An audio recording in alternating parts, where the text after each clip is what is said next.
Ok, irmãos, então nós na última aula vimos o capítulo 13 do livro de 1 Coríntios. E o que nós vimos, irmãos, é que o capítulo 13, ele forma como se fosse um interlúdio entre o capítulo 12 e o capítulo 14, seguindo aquele modelo que o apóstolo Paulo tem seguido no livro de 1 Coríntios, que é o modelo ABA. Então, no capítulo 12 e no 14, o apóstolo Paulo lida diretamente com a questão dos dons, especialmente os dons de profecia e língua, que eram os dons mais chamativos. No capítulo 13, ele vai mostrar o caminho mais excelente, como ele termina o capítulo 12, que é o caminho do amor. E o que o apóstolo Paulo mostra, irmãos, é que o uso dos dons deve ser temperado com amor. Que a prática dos dons espirituais sem amor não vale nada. Então ele mostra isso de 3 formas. Primeiro, ressaltando a necessidade do amor. Que nenhuma realização, por mais nobre, por mais exaltada que ela seja, ela tem algum valor para Deus se ela não for feita com amor. Então ele pega ali alguns dons e eleva estes dons à sua máxima realização e diz, sem amor, isso não me serve, não me aproveita de nada. Em segundo lugar, o apóstolo Paulo mostra a superioridade do amor por conta do caráter do amor. Que o amor, ele tem uma série de benefícios. E estes benefícios são feitos em proveito de outros e não em benefício próprio. Então, os dons não são bondosos, não são caridosos, os dons não se ufanam, não se ensoberbecem, enfim. Mas o amor é assim. Então, o amor ele tem um caráter superior aos dons. E também o amor ele é superior por conta da sua permanência. E aí nós entramos no difícil texto a respeito do perfeito, sendo que eu disse a vocês que ele é difícil por conta das diversas interpretações. E eu não disse a vocês, irmãos, na aula passada, mas deixe-me só acrescentar e resumir aqui quais são algumas das principais posições. Você tem uma posição que afirma que o perfeito ele é a maturidade revelacional da igreja. Ou seja, quando morreu o apóstolo João, então chegou a perfeita revelação, a maturidade revelacional da igreja. A igreja havia recebido, então, toda a revelação que precisava. Outra posição afirma que é a chegada do cânon, quando o cânon foi fechado, decidido pela igreja ali no século 2, 3, eu não me lembro agora, certo? E isso então é a chegada do perfeito, é a completude, a organização da Bíblia. Outra posição afirma que é a chegada no céu. Quando você chega no céu, você adquire a perfeição. E então você não é necessário mais dons ali. Por fim, você tem aquelas posições que tratam o perfeito como escatológico. Você tem, por exemplo, a posição que diz que o perfeito é Cristo. Então, o perfeito é a segunda vinda do Senhor Jesus Cristo. Outros afirmam, e aí depende da sua corrente escatológica, que o perfeito não é o Senhor Jesus Cristo, mas o perfeito é este período que o Senhor Jesus Cristo trará por ocasião da sua vinda, ou seja, o estado eterno ou o milênio. Eu, particularmente, defendo uma outra posição, que é que o perfeito é o estado que fará parte deste tempo trazido pelo Senhor Jesus Cristo durante a sua segunda vinda. Então, eu mostrei para vocês que o apóstolo Paulo ele faz um esquema entre o agora e o então, sendo que o agora é este período antes da segunda vinda de Cristo, o então é este tempo depois da segunda vinda de Cristo. O agora é o tempo do em parte. Em parte o quê? Um conhecimento em parte, uma maturidade em parte, é uma criança. E é uma maturidade em relação a quê? Em relação a conhecimento a respeito de Deus e do seu plano. O então é a chegada então do perfeito. Do perfeito o quê? Da maturidade, da fase adulta. E a maturidade em relação a quê? Ao conhecimento a respeito de Deus, do Senhor Jesus Cristo e do seu plano. Então o perfeito é sim a maturidade revelacional, porém que será trazida não pela completude do texto bíblico, mas pela completude, a consumação do plano de Deus, vindo pela segunda vinda do Senhor Jesus Cristo. E então eu mostrei para vocês as implicações disso a respeito dos dons, mostrando que o fato do perfeito ser escatológico, isso não significa dizer que necessariamente todos os dons devem ocorrer durante toda a história da igreja, ok?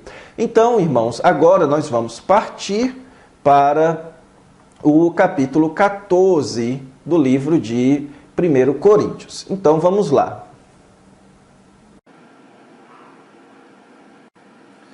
Ok, irmãos, então nós estamos aqui na seção da questão da adoração, que vai dos capítulos 11 a 14. Já vimos o uso do véu, já vimos a questão da ceia do Senhor, e agora estamos na questão dos dons espirituais. Essa seção ela possui 3 capítulos, que são os capítulos 12, 13 e 14, ok? E, na verdade, irmãos, a questão dos dons espirituais, ela é tratada de 4 partes. O capítulo 14 ele possui 2 partes, ok? E nós vamos ver essas 2 partes agora. A primeira parte é a respeito da inteligibilidade sobre os dons. Ou seja, aqui no capítulo 12, o apóstolo Paulo falou acerca da necessidade de diversidade em relação aos dons. No capítulo 13, ele falou da necessidade do amor em relação aos dons. E agora, no capítulo 14, dos versículos de 1 a 25, o apóstolo Paulo vai falar da necessidade da inteligibilidade, ou seja, que na igreja os dons devem ser inteligíveis, as pessoas precisam compreender o que está sendo dito, visto que os dons são canais de conhecimento. E então, na última parte do capítulo 14, nós vamos ver a necessidade de ordem sobre os dons espirituais. Então vamos ver agora essa primeira parte, dos versículos de 1 a 25. Ok, irmãos, nos versículos de 1 a 25, mais uma vez você vai encontrar aqui, em alguns momentos, em vários momentos, aqueles recursos estilísticos que o apóstolo Paulo tem utilizado. No caso, os tipos de paralelismos. O próprio texto do versículos de 1 a 25, você tem o uso, mais uma vez, de um recurso quiástico no tratamento. O que é o recurso quiástico? É um recurso em que você tem um formato ABA, A-B-B-A, sendo que dos versículos de 1 até o 5, nós temos aqui o apóstolo Paulo, ele dando razões para que se prefira a profecia. Dos versículos de 6 a 12, ele vai falar de problemas com línguas, com o dom de línguas. Dos versículos de 13 a 19, ele vai tratar da solução para estes problemas relacionados às línguas. E é então, dos versos 20 a 25, que ele retoma as razões para a preferência em relação ao dom de profecias. Então você nota que os versículos de 1 a 5 são paralelos aos versículos de 20 a 25. E entre essas 2 partes você tem 2 outras seções paralelas, formando aqui um formato quiástico. E essa primeira parte, então, você tem o apóstolo Paulo demonstrando uma razão porque o dom de profecia precisa ser preferido. E a razão é por causa da sua inteligibilidade. Veja que o versículo 1 começa dizendo: segui o amor para com todos, segui o amor e procurai com zelo os dons espirituais. Lembre-se que o capítulo 12, ele encerrou-se, o apóstolo Paulo dizendo: entretanto, procurais com zelo os melhores dons. Ali, irmãos, eu afirmei a vocês que o mais provável era que Paulo estava sendo irônico. Isso é por conta do uso da palavrinha entretanto, mas, porém, procurai com zelo os melhores dons. E eu passo a mostrar-vos um caminho melhor. Então, por que eu entendo que ali Paulo estava sendo irônico? Porque ele estava dizendo que eles tinham a postura de procurar com zelo os melhores dons, sem amor.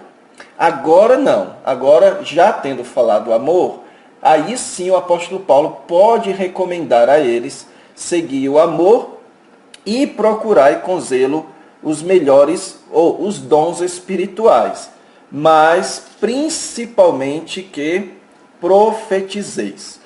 Para não entrar em contradição com tudo o que está sendo dito aqui, irmãos, quando o apóstolo Paulo usa o verbo procurai, ele não está usando no sentido moderno que nós usamos, de falar, de buscar uma experiência. Ele não está dizendo para todos procurarem profetizar, mas para todos darem a atenção devida ao dom de profecias. Lembre-se que o problema ali era um problema de desvio de atenção.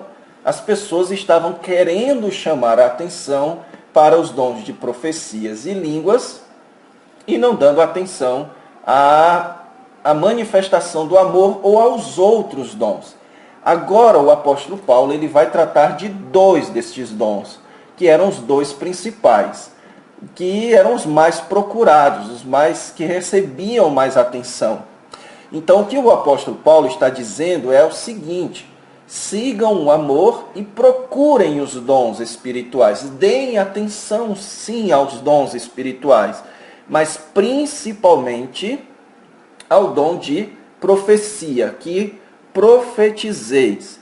E então ele vai dar as razões para isso, certo? Ele diz, irmãos, aqui, ele começa falando, contrastando o profecia com o falar em outras línguas. Isso provavelmente por conta do problema ali naquela igreja, que era mais focado a este dom espiritual do falar em outras línguas. E provavelmente o problema ali era o uso do dom de línguas de um formato mais pagão, com línguas estáticas, e isso sem haver interpretação do dom, ou seja, daquilo que estava sendo dito. É por isso que ele diz que o que fala em outra língua não fala a homens, senão a Deus, visto que ninguém o entende. E em espírito fala mistérios.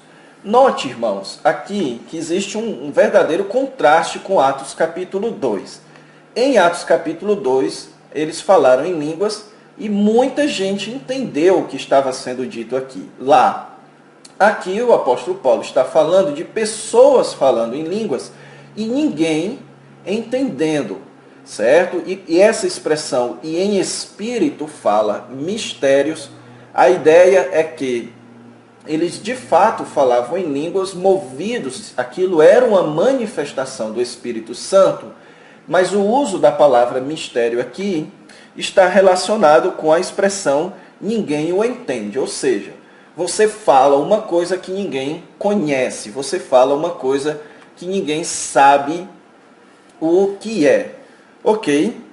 Já o dom de profecias, ele é direcionado aos homens, ele edifica, ele exorta e ele consola, mostrando, irmãos, que nem sempre o dom de profecias é relacionado à previsão. Isso vai em direto contraste aos chamados profetas atuais, ok? Os profetas atuais profetizam sobre a vida das pessoas, vitória, bênção, sucesso, tudo isso. Não.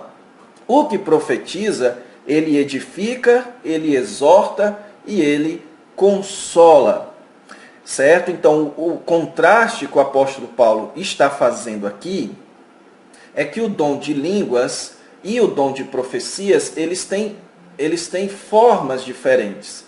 Na verdade, eles têm inteligibilidades diferentes. O que fala em línguas, Deus entende, as pessoas não. Os que profetizam, as pessoas entendem o que eles falam. E o que fala em línguas, a si mesmo se edifica, mas o que profetiza, edifica a igreja. Então este é o ponto do apóstolo Paulo. Por que o dom de profecias deve ser preferido ao dom de línguas? Porque o dom de profecias, ele edifica a igreja. Ele serve para edificação. As pessoas entendem o que o profeta está falando. E é por isso que ele conclui aqui que quem profetiza é superior ao que fala em outras línguas, salvo se as interpretar, para que a igreja receba edificação. Então, o ponto aqui do apóstolo Paulo, irmãos, não é necessariamente que o dom de profecias ele é superior ao dom de línguas. Por quê? Porque no final ele afirma que se você tem o dom de profecias e alguém tem o dom de línguas, mas há quem interprete, então não existe uma relação de superioridade. Os dois são importantes. Então o ponto do apóstolo Paulo aqui não é defender a diferença entre dons, mas defender a edificação da igreja. Os dons recebem a sua preferência à medida que eles edificam a igreja.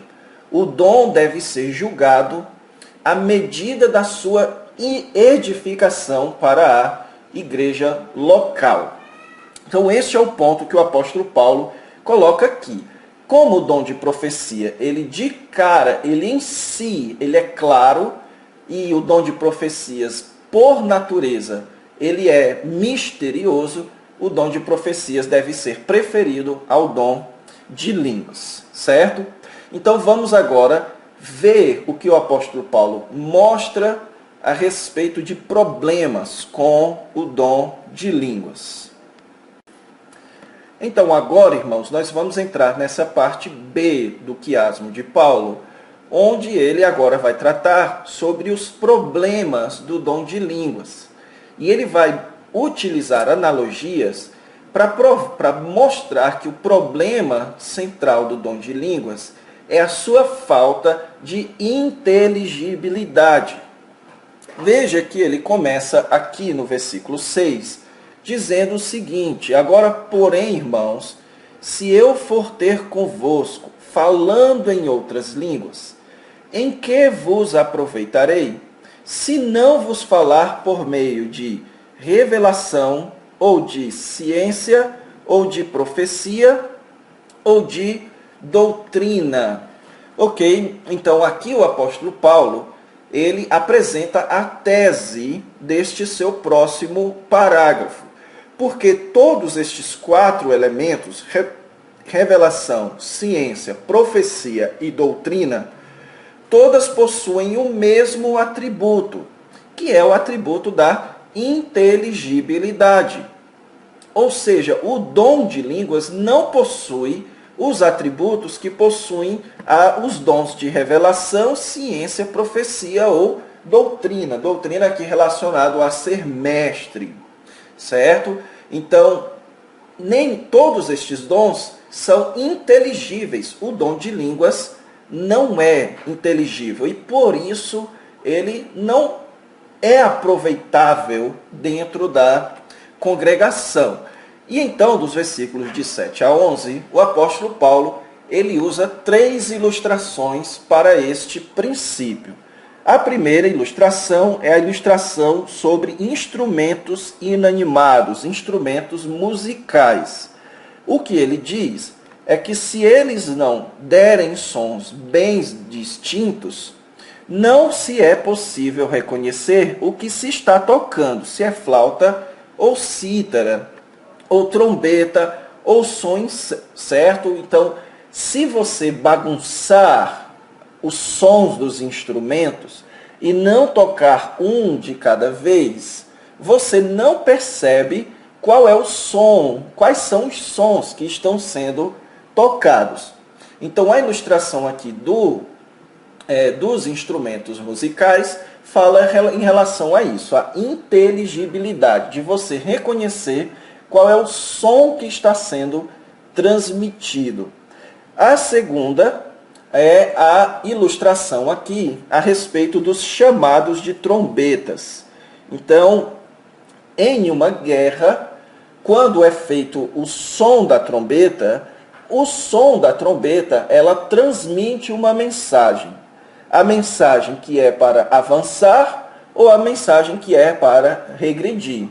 Se ela tocar som incerto, então ninguém vai se preparar para a batalha, ou mesmo avançando na ilustração ou regredir. A trombeta precisa tocar o som perceptível, inteligível para aqueles que ouvem. E por fim você tem a ilustração das linguagens, das línguas estrangeiras.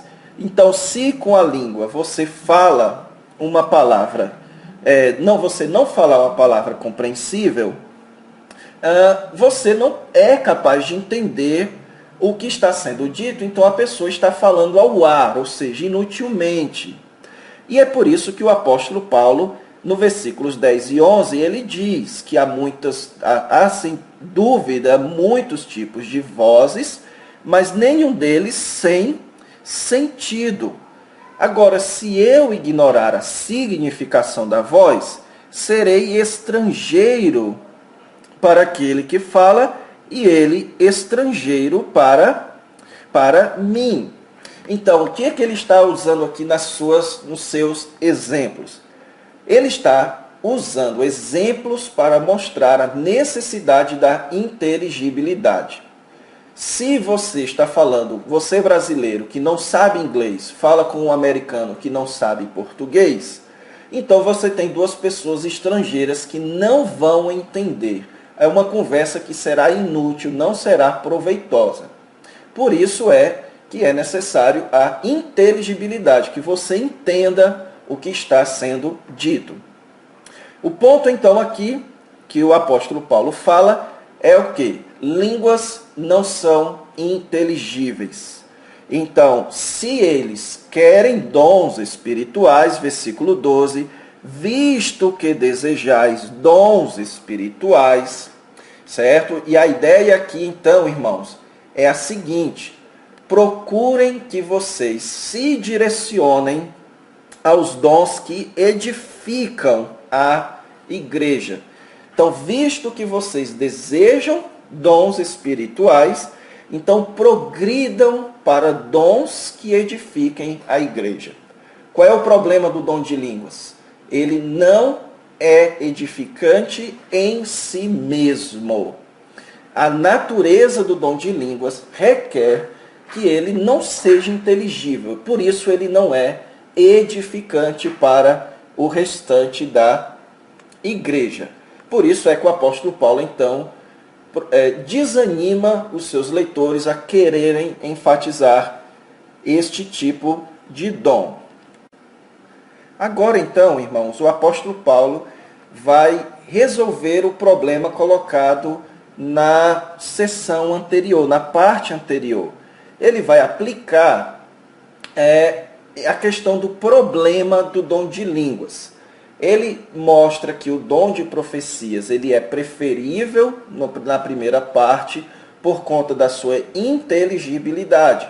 E ele então mostra que o dom de línguas em si ele tem esse problema, a falta de sua inteligibilidade.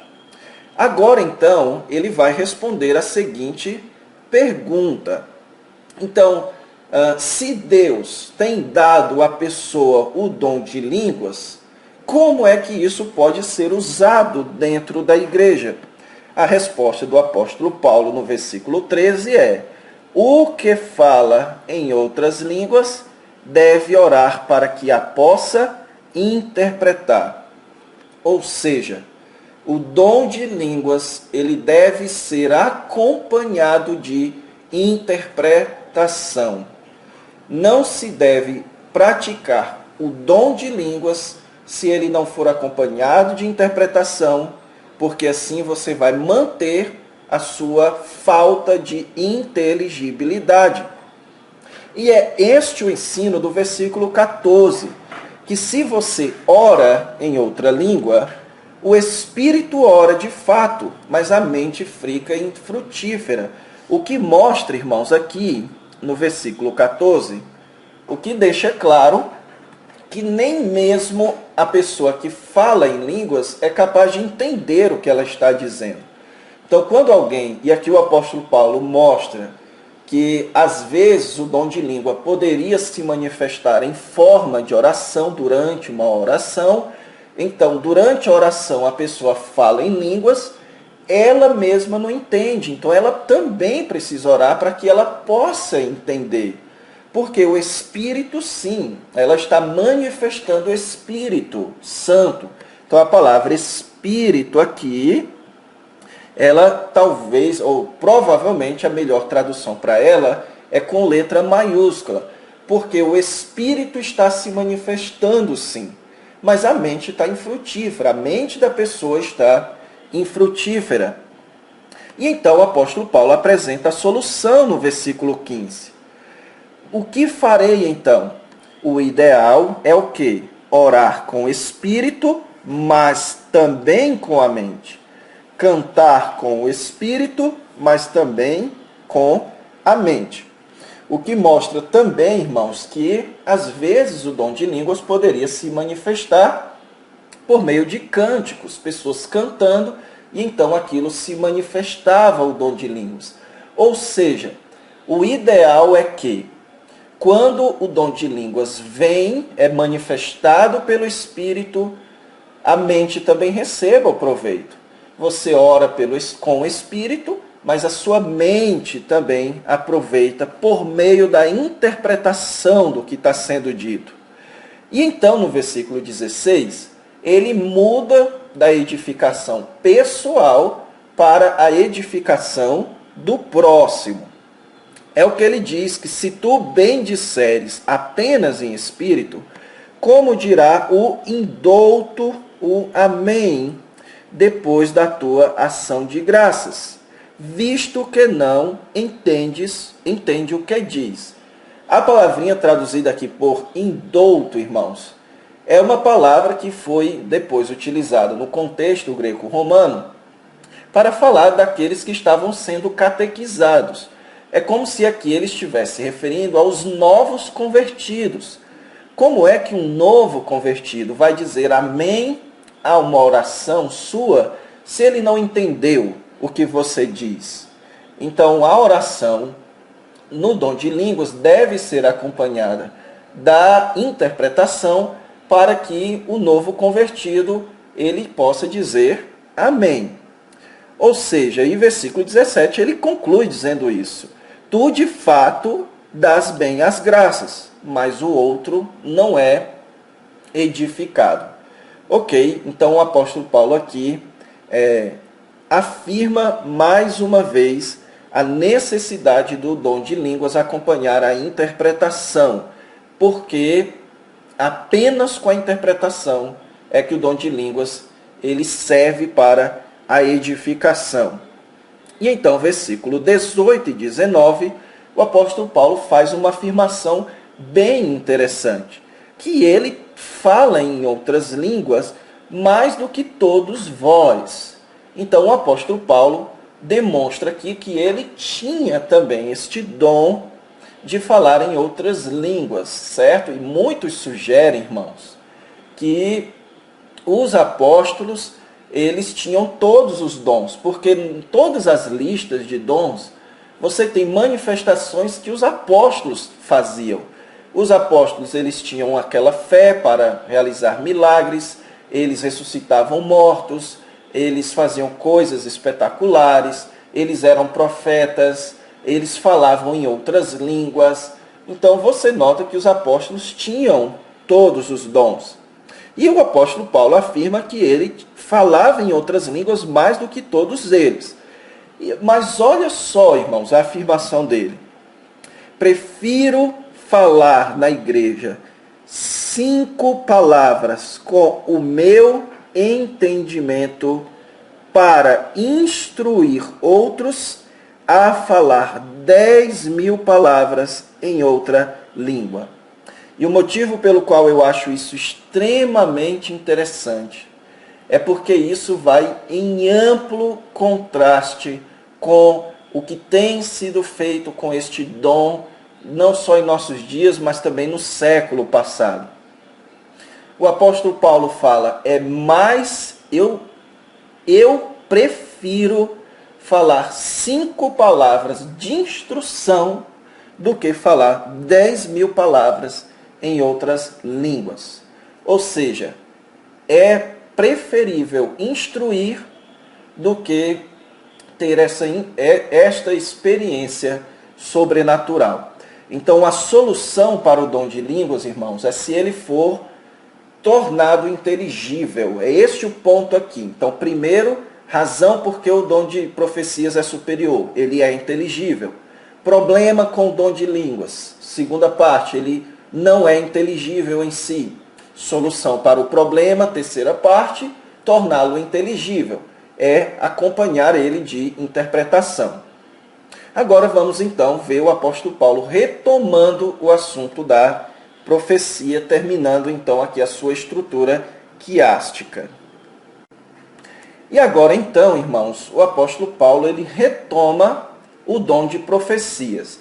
Agora ele volta a comparar o dom de profecias com o dom de línguas, mostrando então como é que o dom de profecias deveria ser praticado, ou a sua utilidade dentro da igreja local.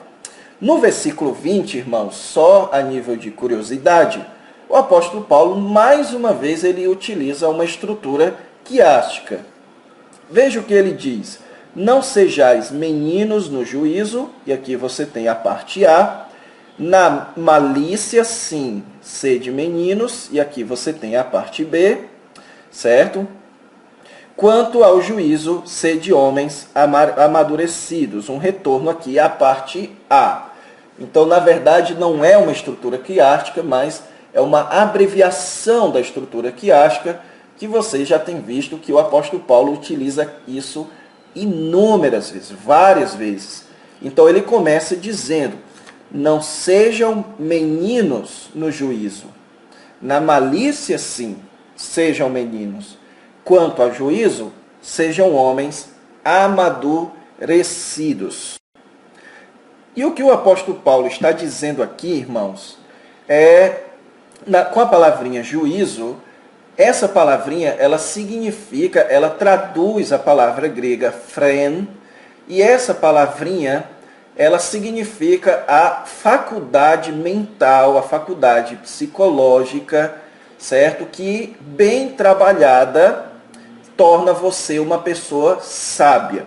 Então, aqui é o que a gente chama de juízo, na língua portuguesa mesmo. Quando a gente diz que determinada pessoa tem juízo e outra pessoa não tem juízo. A ideia é, seja uma pessoa que sabe o que fazer, que sabe tomar boas decisões. E isso é uma característica de pessoas maduras.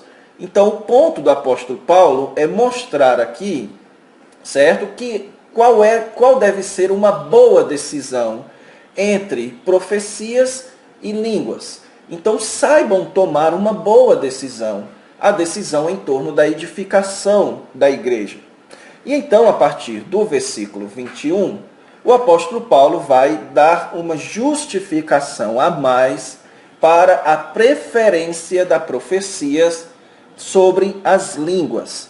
E aqui, irmãos, ele cita um texto do livro de Isaías, capítulo 28, versículos de 11 a 2, no versículo 21. Você tem uma citação do texto de Isaías. Alguns sugerem, irmãos, que aqui o apóstolo Paulo citou esse texto, inclusive porque esse texto ele tem uma certa cacofonia muito semelhante ao que o povo de Corinto fazia nas suas expressões de língua, certo? Para vocês terem ideia, então, os versículos 10 e versículo 13 aqui deste texto de Isaías, eles formam uma expressão mais ou menos assim: sav la sav, sav la sav, kav la kav, kav la kav. Então, sav la sav no versículo 10, kav la kav no versículo 13. Então, isso daqui é possível, mas não é certo. O certo, irmãos, é que este texto, ele é um texto que fala a respeito do julgamento sobre Israel.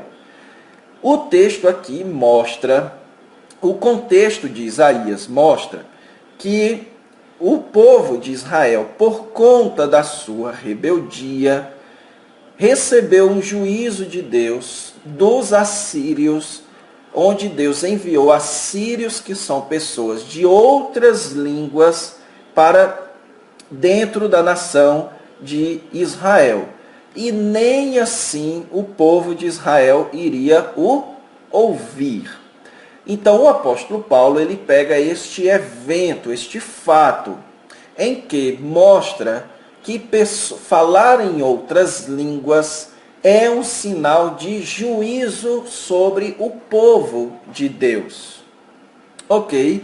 E então ele conclui no versículo 22 que as línguas constituem um sinal. E aqui, irmãos, mais uma vez no versículo 22, você tem um quiasmo, onde ele fala, certo, que em primeiro lugar as línguas constituem um sinal. B, não para os crentes. C, ou B novamente, mas para incrédulos. E então ele volta a profecia não é para incrédulos, e sim para os que creem. O que é que ele está dizendo aqui? Que as línguas, elas são um sinal para incrédulos. E a profecia é um sinal para crentes. O problema na interpretação desse texto é sinal de quê? Porque se você estiver dizendo que as línguas são um sinal de juízo para os descrentes, você não vai conseguir interpretar bem o fato das profecias serem um sinal de juízo para crentes. E isso vai gerar um problema na interpretação do versículo 22. O apóstolo Paulo cita o texto de Isaías para mostrar que as línguas são sim sinal de juízo sobre descrentes. Mas como é que as profecias podem ser sinal de juízo para crentes? A solução para isso, irmãos, é nós entendermos que o apóstolo Paulo está dizendo, e ele diz isso aqui no versículo 25, testemunhando que Deus está de fato no meio de vós. As línguas são sinal da presença de Deus. Para incrédulos, as línguas sinalizam que Deus não está com eles. E para crentes, as línguas sinalizam que Deus está com eles. Então eu creio que o que Paulo está falando em termos de sinal, e isso envolve julgamento, é com a ideia de Deus está conosco. Línguas não sinalizam espiritualidade para descrentes. Profecias, sim. Então, se você quer ser espiritual, então procure o dom de profecias. Então, valorize o dom de profecias. Porque ele, sim, demonstra para os crentes que Deus está com você.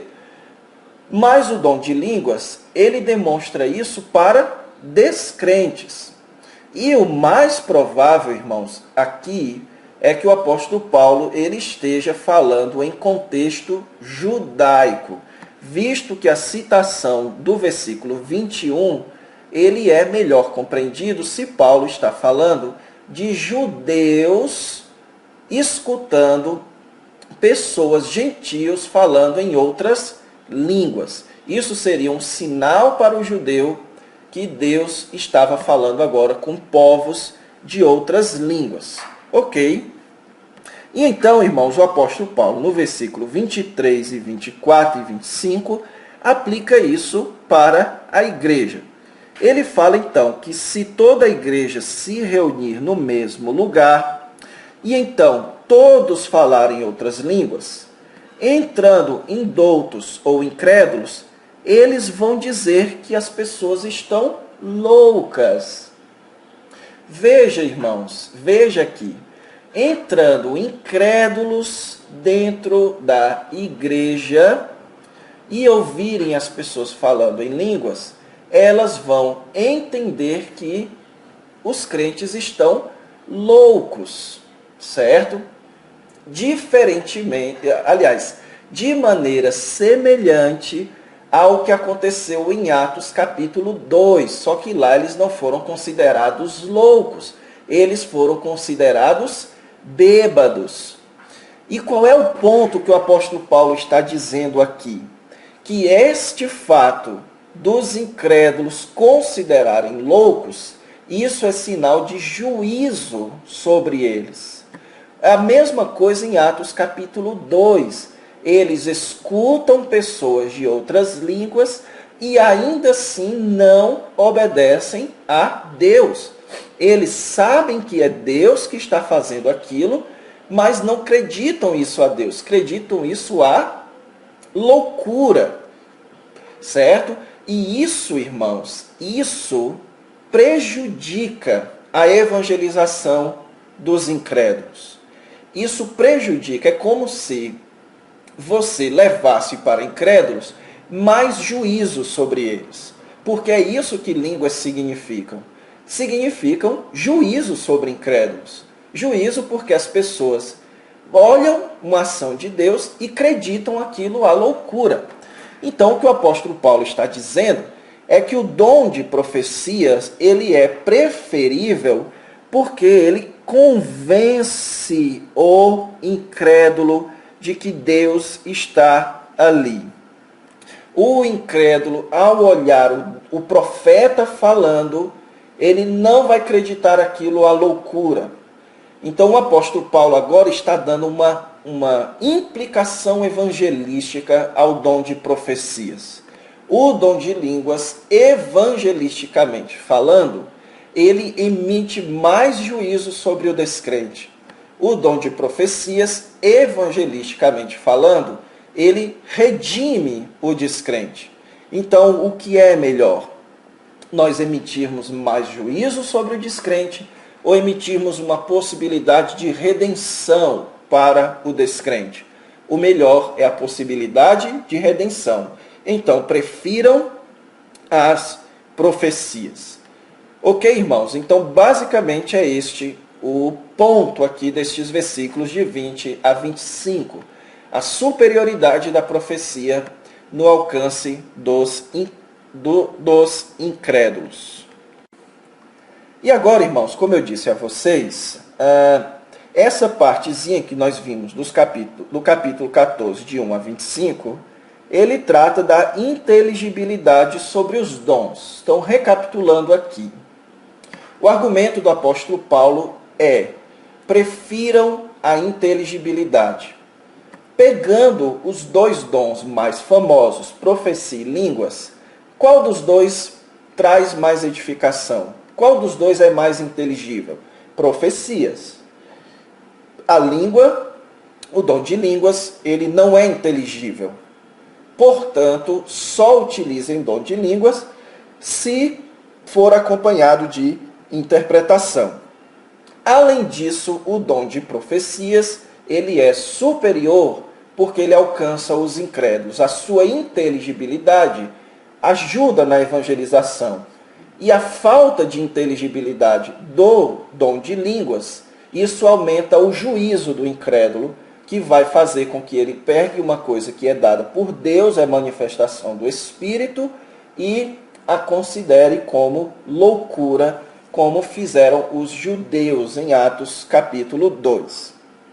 Agora, então, o apóstolo Paulo vai falar sobre a ordem sobre os dons, dos capítulo 14, versículos 26 a 40. Então, agora, o assunto não é mais uma questão de inteligibilidade, mas como é que os dons devem ser praticados com decência, com modéstia, com ordem dentro da igreja. Então, vamos ver aqui. Agora, então, o apóstolo Paulo ele vai tratar sobre a ordem dos dons. Veja que ele começa no versículo 26 dizendo: o que fazer, pois, irmãos? Então ele começa com uma pergunta para falar sobre como isso deve funcionar da prática. E claramente, irmãos, ele está falando aqui das reuniões, quando vos reunis. E o que você vai perceber é que a liturgia, o modelo litúrgico dos cultos públicos daquela época eram diferentes dos modelos litúrgicos dos cultos públicos hoje. Isso não significa que existe um padrão litúrgico de culto público. Tanto é que você pode, ao estudar, perceber que o padrão litúrgico aqui em Corinto não é o mesmo que era praticado, por exemplo, em Éfeso, à luz do que Paulo diz a Timóteo em suas 2 cartas, certo? O padrão litúrgico seguido aqui na igreja de Corinto, ele é mais semelhante ao que nós chamamos hoje de pequenos grupos. Ou seja, é um ambiente um pouco mais informal que possibilita uma maior participação dos irmãos. O que nós podemos tirar de lição para hoje é que, de fato, o nosso culto público possibilite, sim, mais participação de todos. Mas isso não significa dizer que a nossa liturgia atual não é correta. Então, como era? Você tinha uma pessoa levando o salmo, outro levava a doutrina, o ensino, outro trazia revelação, outro trazia língua e outro trazia interpretação. E então o apóstolo Paulo dá o seu princípio geral. Seja tudo feito para edificação. Então, o princípio geral do culto é: tudo deve ser feito para edificação. Vou falar em línguas, edifica? Não. Então não deve ser feito. Tem um salmo, edifica? Sim. Então traga o salmo. Então tudo deve ser feito para edificação. Aplicando isso ao dom de línguas, versículos 27 e 28. Veja que ele começa dizendo: no caso de alguém falar em outra língua. Depois ele vai falar do tratando-se de profetas. E então no versículo 30, ele fala: se porém vier revelação, certo? Ou seja, o apóstolo Paulo agora vai organizar como é que cada um desses dons devem ser organizados dentro da igreja. O dom de línguas, que não sejam mais do que 2, ou quando muito 3, e isto sucessivamente, e haja quem interprete. Irmãos, isso daqui é tão claro, mas tão claro, mas tão claro, que só ressalta o tamanho do absurdo e do abuso bíblico que é feito em muitas igrejas que praticam o dom de língua, pelo menos que afirmam que praticam o dom de línguas. Porque é muito claro que o apóstolo Paulo está dizendo aqui que seja no máximo 3, sucessivamente, e haja quem interprete. E isso só ressalta, irmãos, a falta de embasamento bíblico das práticas, de muitas das práticas de muitas igrejas aqui no nosso país e no mundo, certo? Isso é muito claro. E o apóstolo Paulo diz algo extremamente crucial para você que porventura esteja ouvindo essa aula e acredita ou mesmo pensa que pratica o dom de línguas? Ele diz, não havendo intérprete, fique calado na igreja. Ou seja, irmãos, o dom de línguas, a pessoa que tem o dom de línguas, ele controla a hora de falar e a hora de não falar. O dom de línguas não é um êxtase emocional que vem e você perde o controle e simplesmente fala aquilo que não está na sua mente. Aliás, aquilo que está na sua mente. A pessoa que tem o dom de línguas, ela controla. Ela sabe a hora de falar e ela sabe a hora de ficar calado. E se não tiver um intérprete, alguém com o dom da interpretação, ele deve ficar calado. E muitos questionam, irmãos, quanto a essa expressão, falando consigo mesmo e com Deus, dizendo o seguinte, então está aqui, eu posso falar em línguas comigo mesmo e com Deus, tanto na igreja quanto em casa. Só, irmãos, que aqui o apóstolo Paulo estaria fazendo uma contradição muito clara, porque ele diz, não havendo intérprete, fique calado na igreja. Agora, como é que você fica calado falando em línguas? Calado, falando. Então, falando aqui se refere já não mais a falar em línguas. Fique calado em relação ao falar em línguas, mas fique falando consigo mesmo e com Deus, ok? Então, claramente se referindo ao que ele disse anteriormente, que o dom de línguas, ele não produz a própria edificação. Então, se você não vai se edificar ou edificar a outro por causa da ausência de um intérprete, então não fale em línguas, mas fale entre você e Deus, uma comunicação uma comunicação inteligível. Pelo menos eu penso que essa é a melhor interpretação deste falando consigo mesmo e com Deus. Então, claramente, irmãos, como é que funciona o dom de línguas na igreja? No máximo 3, um atrás do outro, sucessivamente, e tem que alguém interpretar. Se não tiver, ninguém deve falar. Quanto aos profetas, também 2 ou 3, e os outros julguem. Ou seja, assim como o dom de línguas é acompanhado de interpretação, o dom de profecias é acompanhado ao dom de interpretação ou discernimento de espírito. Deus envia profetas e envia pessoas para discernirem quem são de fato os profetas. São dois dons distintos. Aqui, irmãos, não é o que o N. Gruden e outros falam, que é você discernir se um profeta, aquilo que o profeta está falando é de Deus ou não, porque a palavra do profeta pode ficar misturada com palavra humana. Não é isso, certo, irmãos? Claramente, o apóstolo Paulo não falaria que um profeta falaria coisas que não vêm de Deus. Se é profeta, ele fala de Deus. Julgar, discernir espírito, é discernir se de fato aquilo que o profeta está dizendo vem de Deus. O que caracterizaria então essa pessoa como profeta. Então julgue se alguém é profeta e se alguém está tendo apenas uma palavra humana. Ok? E se vier revelação, o que mostra que nem todo ato de profecia era revelação. Às vezes, irmãos, talvez era só um direcionamento de Deus para um ensino que já havia sido revelado.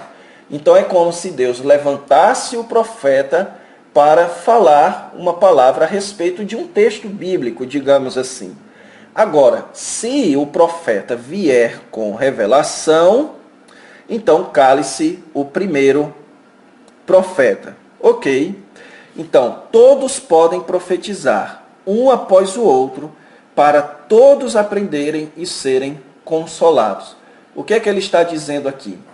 Que se um profeta traz revelação, ele tem superioridade sobre aquele que já vai falar algo que foi direcionado a falar algo que já havia sido revelado.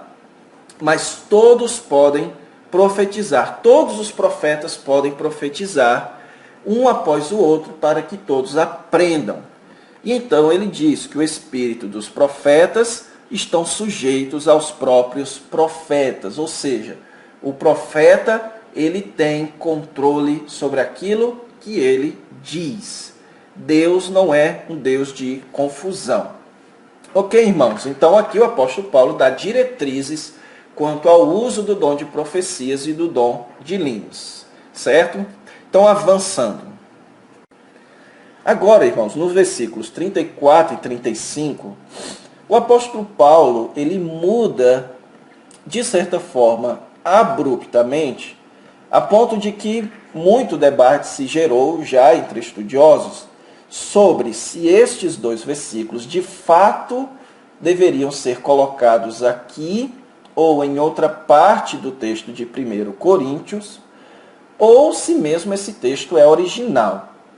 Você pode recorrer aos seus comentários, que devem comentar sobre isso, sobre a originalidade desse texto.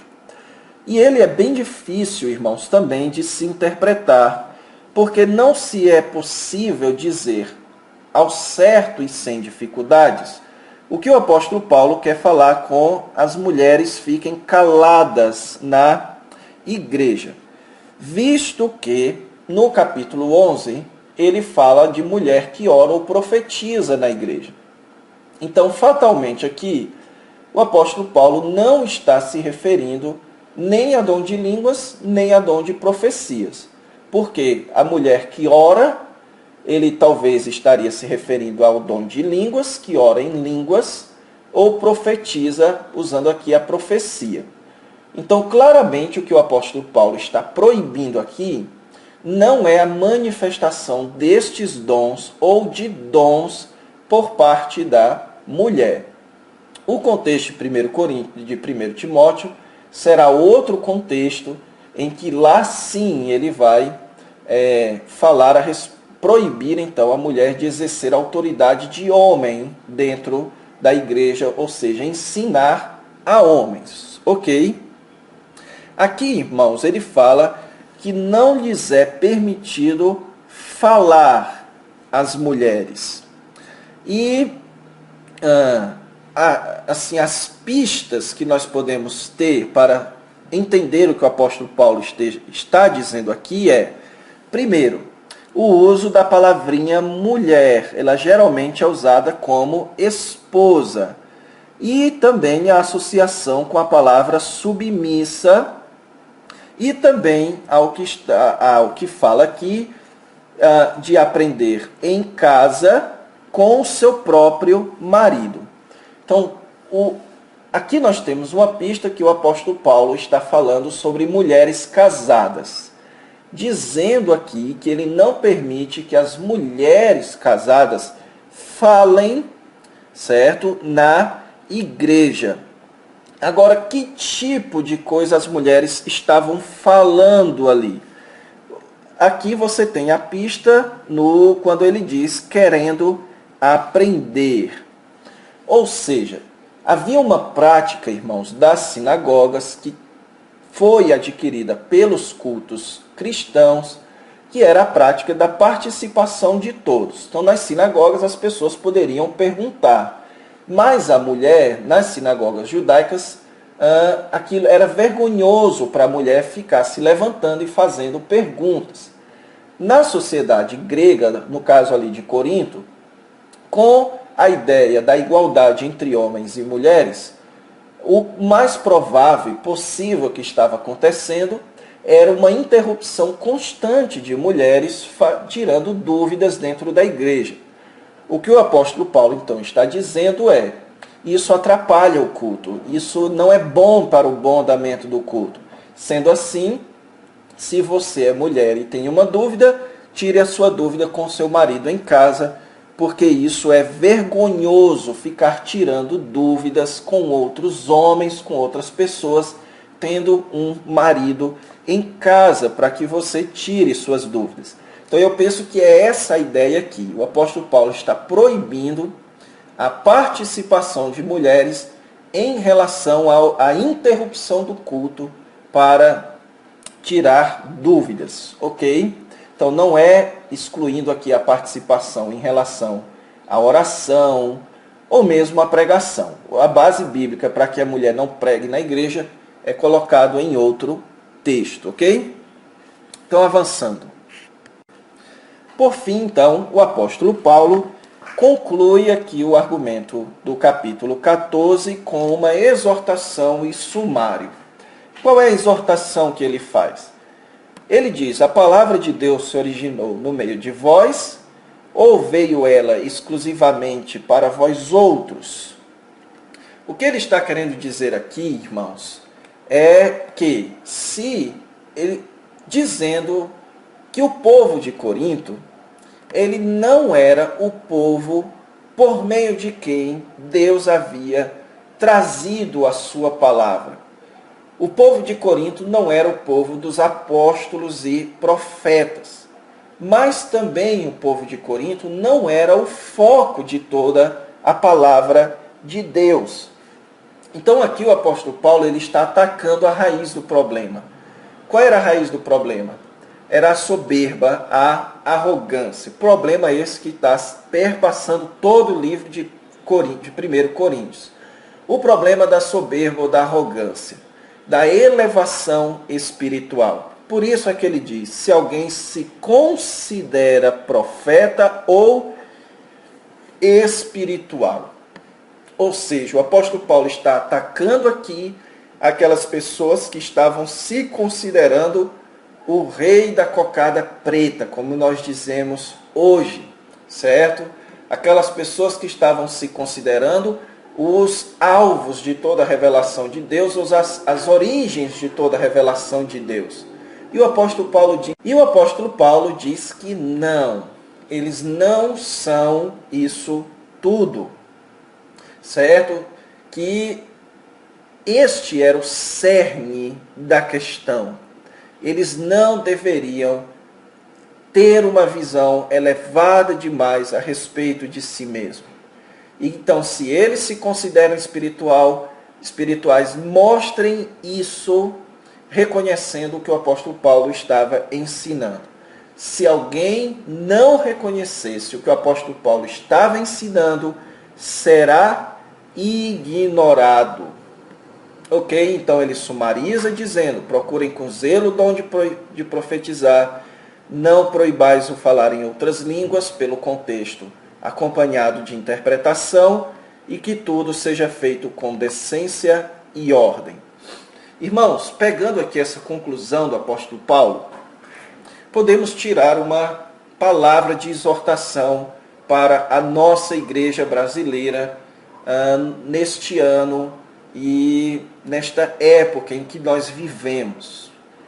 O que o apóstolo Paulo está dizendo é que, se você quer ser espiritual, escute o que ele disse. E o que é que ele disse, irmãos? Que o mais importante no culto público é a edificação. Ele utiliza o dom de profecias e língua porque eles eram os mais valorizados naquela época. Mas nós já vimos, irmãos, que isso não necessariamente implica que eles também têm que ser os mais valorizados em nossa época. E nem isso significa que eles eram os mais valorizados em todas as igrejas na época do apóstolo Paulo.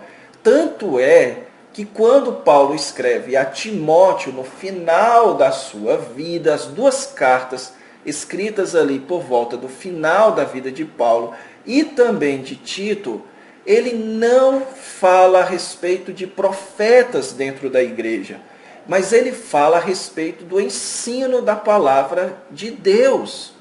Lembre-se, irmãos, prega a palavra. Toda a escritura é inspirada por Deus, segundo Timóteo 3,16. Toda escritura é inspirada por Deus e útil para tudo. E então, no capítulo 4 de 2 Timóteo, prega a palavra. O apóstolo Paulo está no final da sua vida. Ele dizendo então e deixando claro que o mais importante para ele não era a existência de profetas, mas a existência de pregadores. Então, Por quê, irmãos? Porque a pregação da palavra, ela sim é o mais inteligível, ela sim é o que mais edifica. É a pregação da palavra de Deus. Então, a aplicação que eu faço aqui é que você quer ser espiritual, você quer sentir-se mais perto de Deus. Não busque o dom de profecias, não busque o dom de línguas, busque pregar a palavra de Deus. Busque ser um pregador inteligível da palavra de Deus, ok? Então essa eu creio que é a maior lição que pode se tirar aqui deste capítulo 14. Então vamos encerrando aqui a nossa aula. Na próxima aula nós vamos entrar então na última questão tratada por Paulo, que é a questão da ressurreição de Cristo. Então espero vocês, até lá.